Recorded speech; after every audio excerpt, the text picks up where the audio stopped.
Hi hello friends, ನಮಸ್ತೆ. ಇವತ್ತು ತಮ್ಮೆಲ್ಲಲ್ಲಿ ನೋಡಿರ್ತೀರಿ ಇವತ್ತಿನ ವಿಷಯ ಏನು ಅಂತ. ಇವತ್ತೊಂದು ಏನಂದರೆ ಮನೆ ದೇವ್ರಿಗೆ ಹೋಗೋವಂಥದ್ದು. ಇವತ್ತು ನಾನು ವಿಡಿಯೋ ಹಾಕ್ತಾ ಇರೋದು. ವರ್ಷಕ್ಕೊಮ್ಮೆ ಆದರೂ ಮನೆ ದೇವ್ರಿಗೆ ಹೋಗಿ ಪೂಜೆ ಮಾಡ್ಕೊಂಡು ಬನ್ನಿ ಅಂತ. ಅದೇನಕ್ಕೆ ಏನು ಯಾವುದಕ್ಕೋಸ್ಕರ ಮಾಡಬೇಕು ಎಲ್ಲನೂ ಮುಂದೆ ಹೇಳ್ಕೊಡ್ತೀನಿ. ಅದ್ರ ಜೊತೆಗೆ ಒಂದು ಟಿಪ್ಸ್ ಕೂಡ ಇದೆ. ವಿಡಿಯೋ ಕೊನೆವರೆಗೂ ನೋಡಿ. ಅದಕ್ಕೆ ಮುಂಚೆ ನನ್ನ ವಿಡಿಯೋ ಫಸ್ಟ್ ಟೈಮ್ ನೋಡ್ತಾ ಇದ್ದರೆ ಒಂದು ಲೈಕ್ ಮಾಡಿ, ಒಂದು ಶೇರ್ ಮಾಡಿ, ಒಂದು ಸಬ್ಸ್ಕ್ರೈಬರ್ ಆಗಿ ಫ್ರೆಂಡ್ಸ್. ನೋಡಿ, ಮನೆ ದೇವರು ಅಂದರೆ ಫಸ್ಟು ನಾವು ಹೇಗೆ ಮಾಡಬೇಕು ಅನ್ನೋದ್ರ ಬಗ್ಗೆಯಿಂದನೇ ಸ್ಟಾರ್ಟ್ ಮಾಡ್ತೀನಿ. ಯಾವುದೇ ಕಾರಣಕ್ಕೂ ಮನೆ ದೇವ್ರಿಗೆ ಹೋಗ್ಬೇಕಾದ್ರೆ ಮನೆಯಿಂದ ಆಚೆ ಹೋಗ್ಬೇಕಾದ್ರೆ ದೀಪ ಕಸ್ತೇನೆ ಹಾಗೆ ಹೋಗಬೇಡಿ. ಮನೇಲಿ ಪೂಜೆ ಮಾಡಿ ಒರೆಸಿ ಗುಡಿಸಿ, ಆದಷ್ಟು ಅತಿಯಾಗಿ ಎಲ್ಲ ನಾವು ಕ್ಲೀನ್ ಮಾಡೋಕ್ಕಾಗಿಲ್ಲ ಅಂದರೂ ಮನೆ ಕಸ ಗುಡಿಸಿ, ಮನೆ ಒರೆಸಿ, ಬಾಗಿಲು ತೊಳೆದು ಹೊಸ್ಲಿಗೆ ನೀರು ಹಾಕಿ ಮನೇಲಿ ದೀಪ ಕಸಿ ದೇವ್ರಿಗೆ ಪೂಜೆ ಮಾಡಿ ಆಮೇಲೆ ಹೊರಡಿ. ನಿಮ್ಮದು ಯಾವುದು ಇರುತ್ತೆ ಮನೆ ದೇವರು, ನಿಮ್ಮ ಮನೆ ಹಿರಿಕರು ಹೇಳೇ ಇರ್ತಾರೆ ಇದೇ ನಮ್ಮ ಮನೆ ದೇವರು ಅಂತ. ಪ್ರತಿಯೊಬ್ಬರಿಗೂ ಗೊತ್ತಿರುತ್ತೆ.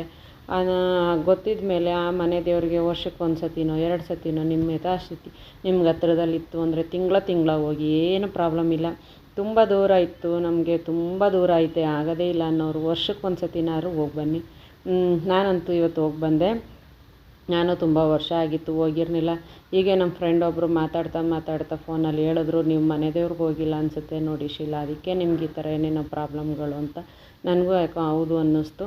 ಅದಕ್ಕೆ ನಾನು ನಮ್ಮ ಮನೆಯವ್ರಿಗೆ ಹೇಳಿದೆ, ಹೋಗಿ ಬರೋಣ ಒಂದು ಸತಿ ಮನೆ ದೇವ್ರಿಗೆ ಅಂತ. ನೋಡಿ, ತುಂಬ ಏನು ದುಡ್ಡು ಖರ್ಚಾಗಿಲ್ಲ ನನಗೆ.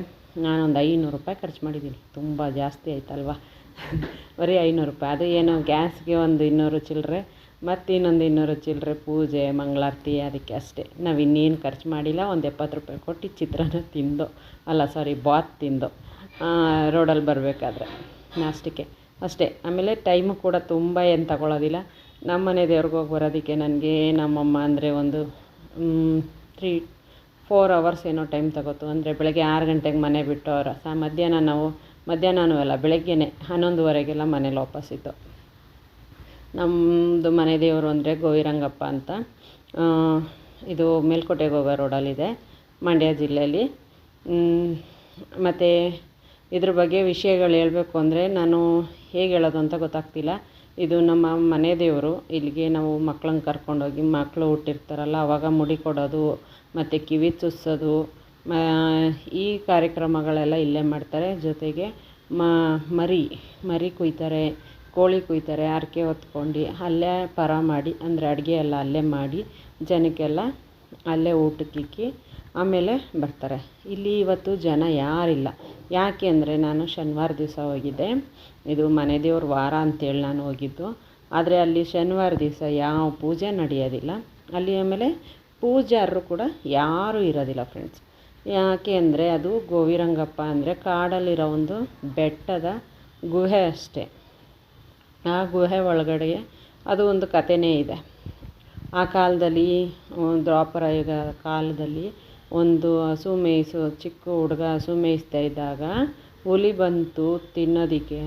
ಆ ಹುಡುಗ ದೇವರನ್ನು ಕೂಗಿಕೊಂಡು ರಂಗಪ್ಪ ಅಂತ ಕೂಗ್ಕೊಂಡು ಓಡಿ ಗುಹೆ ಹತ್ರ ಬಂದು ಸೇರಿಕೊಂಡಾಗ ಗುಹೆ ಕ್ಲೋಸ್ ಆಯಿತು. ಆ ಹುಡುಗನ್ನ ಕಾಪಾಡೋದಕ್ಕೋಸ್ಕರ ಗುಹೆ ಮುಚ್ಕೊಳ್ತು ಅಂತ ಹೇಳಿ ಕಥೆ ಇದೆ. ಆದರೆ ನನಗೆ ಅಷ್ಟು ಸರಿಯಾಗಿ ಗೊತ್ತಿಲ್ಲ. ನಾನು ಇನ್ನೂ ಸ್ವಲ್ಪ ತಿಳ್ಕೋಬೇಕು ಅದ್ರ ಬಗ್ಗೆ. ಆದರೆ ಮನೆ ದೇವರು.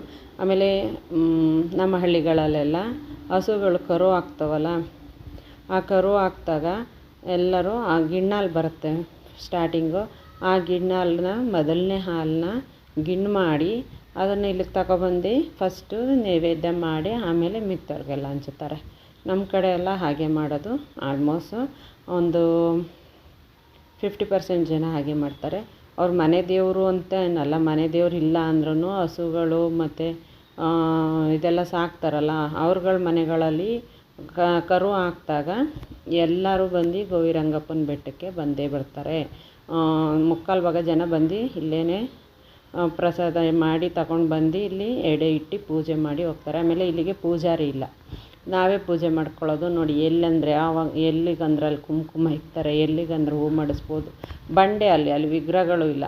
ಅದು ಒಂದು ತಾತ್ಕಾಲಿಕವಾಗಿ ಒಂದು ಬಸವಂದು 1-2 ವಿಗ್ರಹಗಳಿದ್ದಾವೆ ಅನ್ನೋದು ಬಿಟ್ಟರೆ ಬೇರೆ ಯಾವ ಥರನೂ ಅಲ್ಲಿ ವಿಗ್ರಹಗಳಿಲ್ಲ, ಒಂದು ಇದಿಲ್ಲ, ಏನಿಲ್ಲ. ಎಲ್ಲ ಕಲ್ಲು ಬಂಡೆಗಳಿಗೇ ಪೂಜೆ ಮಾಡೋದಷ್ಟೇ. ಇದೇ ದೇವರು ಅಂತ ನೈವೇದ್ಯ ಮಾಡೋದು ನಾವು. ನೋಡಿ ಫ್ರೆಂಡ್ಸ್, ನಾನು ಅಲ್ಲೇ ವಿಡಿಯೋ ಮಾಡಿದೆ. ಎಲ್ಲ ನನ್ನ ಫೇಸ್ ಬರೋ ಥರ ವಿಡಿಯೋ ಮಾಡಬೇಕಿತ್ತು, ಅದಕ್ಕೆ ಟ್ರೈ ಮಾಡಿದೆ. ಚೆನ್ನಾಗಿ ಬಂದಿದೆಯಾ ಅಂತ ಗೊತ್ತಿಲ್ಲ, ಆದರೂ ಮಾಡಿದೆ. ಮತ್ತು ಪೂಜೆ ಎಲ್ಲ ಮುಗಿಸ್ದೆ, ಒಂದು ವಿಡಿಯೋ ಎಲ್ಲ ಮಾಡಿಕೊಂಡೆ. ದೇವ್ರಿಗೆ ಚೆನ್ನಾಗಿ ನಮ್ಮ ಏನು ರಶ್ ಇರಲಿಲ್ಲ. ಅಂದರೆ ಭಾನುವಾರ ಮತ್ತು ಮಂಗಳವಾರ, ಶುಕ್ರವಾರ ಹೆವಿ ರಶ್ ಇರುತ್ತಂತೆ ಫ್ರೆಂಡ್ಸ್. ಅವರು ಹಂಗೆ ಅಂದರು. ಅಲ್ಲಿ ನಾನು ಎಲ್ಲರನ್ನೂ ವಿಚಾರಿಸ್ದೆ, ಏನಕ್ಕೆ ಇವತ್ತು ಯಾರೂ ಜನಗಳಿಲ್ಲ ಅಂತ. ಅವ್ರು ಅದೇ ಅಂದರು, ಈ ಸೋಮವಾರ ಮತ್ತು ಶನಿವಾರ ಬಂದರೆ ಯಾವ ಜನನೂ ಇರೋದಿಲ್ಲ. ಬಾಕಿ ದಿವಸಗಳಲ್ಲಿ ಪರ ಮಾಡ್ತಾರಲ್ವ, ಅದರಿಂದ ತುಂಬ ಜನ ಇರ್ತಾರೆ. ಗುರುವಾರನೂ ಅಷ್ಟು ಜನ ಇರಲ್ವಂತೆ. ಮಿಕ್ಕಿದ ದಿನಗಳಲ್ಲಿ ಪರ ಮಾಡೋದ್ರಿಂದ ತುಂಬ ಜನ ಇರ್ತಾರೆ. ಪರ ಅಂದರೆ ಗೊತ್ತಲ್ವ ಫ್ರೆಂಡ್ಸ್, ಅದೇ ಮರಿ ಹೊಡೆಯೋದು, ಇಲ್ಲಾಂದರೆ ಕೋಳಿ ಕುಯ್ಯೋದು, ಈ ಥರ ಅಲ್ಲೇ ಎಲ್ಲನೂ ಮಾಡಿ, ಅಡುಗೆ ಎಲ್ಲ ಮಾಡಿ ದೇವ್ರಿಗೆ ಎಡೆ ಇಟ್ಟು ಪೂಜೆ ಮಾಡಿ ಬರ್ತಾರೆ. ಅದನ್ನೇ ಪರ ಅಂತ ಹೇಳ್ತೀವಿ ನಾವು. ಆಮೇಲೆ ನೋಡಿ, ಫುಲ್ಲು ಕಾಡು ಮಧ್ಯದಲ್ಲಿದೆ ಫ್ರೆಂಡ್ಸ್. ನಾನು ಟ್ರಾವೆಲಿಂಗ್ದು ಫೋಟೋ ಹಾಕಿದ್ದೀನಿ ಒಂದೆರಡು. ಫುಲ್ಲು ಕಾಡು ಅಂದರೆ ಕಾಡು, ಸುತ್ತಮುತ್ತ ಕಾಡಿದೆ. ಅಲ್ಲಿ ಯಾವ ಮನೆಗಳು ಇಲ್ಲ, ಏನಿಲ್ಲ. ಎಲ್ಲ ಇದು ಪರ ಮಾಡೋರಿಗೆ ಪೆಂಡಲ್ ಹಾಕಿರ್ತಾರೆ, ಅದು ಬಿಟ್ಟರೆ ಫುಲ್ಲು ಕಾಡು. ಎಲ್ಲೂ ಒಂದು ಮನೆಗಳು ಇಲ್ಲ. ಅರಿಶಿನ ಕುಂಕುಮ ಮತ್ತು ಪೂಜೆ ಸಾಮಾನು ಮಾರೋರು ಒಂದು ಸ್ವಲ್ಪ ಜನ ಅಲ್ಲಿ ಸೈಡಲ್ಲಿ ಹಾಗೇ ಇದ್ರ ಥರ ಹಾಕ್ಕೊಂಡಿದ್ದಾರೆ ಅಷ್ಟೇ. ಅಲ್ಲೂ ಅವ್ರಿಗೂ ಯಾವುದೂ ಮನೆಗಳಿಲ್ಲ. ವರ್ಷಕ್ಕೊಂದು ಸತಿ ಜಾತ್ರೆ ಎಲ್ಲ ನಡೆಯುತ್ತಂತೆ ತುಂಬ ಜೋರಾಗಿ. ನಾನಂತೂ ಒಂದು ಸತಿನೂ ಅಟೆಂಡ್ ಮಾಡಿಲ್ಲ. ಮನೆಗಳಲ್ಲಿ ಕರ್ಕೊಂಡೋಗೋದೇ ಕಮ್ಮಿ. ಈ ಸತಿ ಅಂತೂ ಹಠ ಮಾಡಿ ನಾನೇ ಇರಲಿ, ಏನಂತ ದುಡ್ಡು ಖರ್ಚಾಗೋದಿಲ್ಲ, ಬನ್ನಿ ನಾನೇ ಖರ್ಚು ಮಾಡಿದ್ರೆ ಆಯಿತು ಅಂತೇಳಿ ಕರ್ಕೊಂಡೋದೆ. ನೋಡ್ದೋ ದೇವಸ್ಥಾನ ಎಲ್ಲ ಪೂಜೆ ಮಾಡಿಕೊಂಡು. ಆದರೆ ಮಾತ್ರ ರೋಡ್ ಮಾತ್ರ ಆಗಲ್ಲ ಫ್ರೆಂಡ್ಸ್. ಸೊಂಟ ಎಲ್ಲ ನೋವು ಬಂದುಬಿಡುತ್ತೆ. ಅದು ಆಟೋಲ್ಲಿ ಬೇರೆ ಹೋಗಿದ್ದೋ ಅಲ್ವಾ, ಆಟೋಗೆ ಗ್ಯಾಸ್ ಹಾಕಿಸ್ಕೊಡ್ತೀನಿ ಬನ್ನಿರಿ ಕರ್ಕೊಂಡೋಗಿ ಅಂತೇಳಿ ನಾನು ಹಠ ಮಾಡಿ ಕರ್ಕೊಂಡೋದೆ. ನೋಡಿ, ಹೋಗ್ಬಿಟ್ಟು ವಾಪಸ್ ಬರುವಾಗ ವಿಡಿಯೋ ಮಾಡಿರೋದಿದು. ಹೇಗೆ ಬಂದಿದೆಯೋ ಗೊತ್ತಿಲ್ಲ, ಗಾಳಿ ಅಂತೂ ಹೆವಿ ಇತ್ತು. ನಾನು ವಿಡಿಯೋ ಇಷ್ಟೊತ್ತು ನೋಡ್ತಾ ಇರೋದಕ್ಕೆ ತುಂಬ ಥ್ಯಾಂಕ್ ಯು. ಟಿಪ್ಸ್ ಹೇಳ್ತೀನಿ ಅಂದೆ. ಎಲ್ಲರೂ ಅಷ್ಟೇ ಫ್ರೆಂಡ್ಸ್, ಯಾವುದೇ ಕಾರಣಕ್ಕೂ ಮನೆ ದೇವ್ರಿಗೆ ಹೋಗೋದನ್ನ ಮಾತ್ರ ಮಿಸ್ ಮಾಡಬೇಡಿ.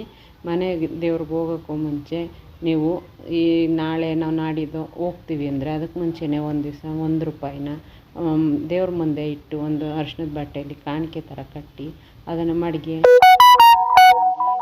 ಅನ್ನಿಸ್ತದೋ ಅದನ್ನು ಹರಕೆ ಕಟ್ಕೊಂಡು ಆಮೇಲೆ ದೇವ್ರಿಗೆ ಹೋಗಿ. ಆಗ ನಿಮಗೆ ತುಂಬ ಒಳ್ಳೆಯದಾಗುತ್ತೆ. ಥ್ಯಾಂಕ್ ಯು ಫ್ರೆಂಡ್ಸ್, ವಿಡಿಯೋ ನೋಡ್ತಾ ಇರೋದಕ್ಕೆ.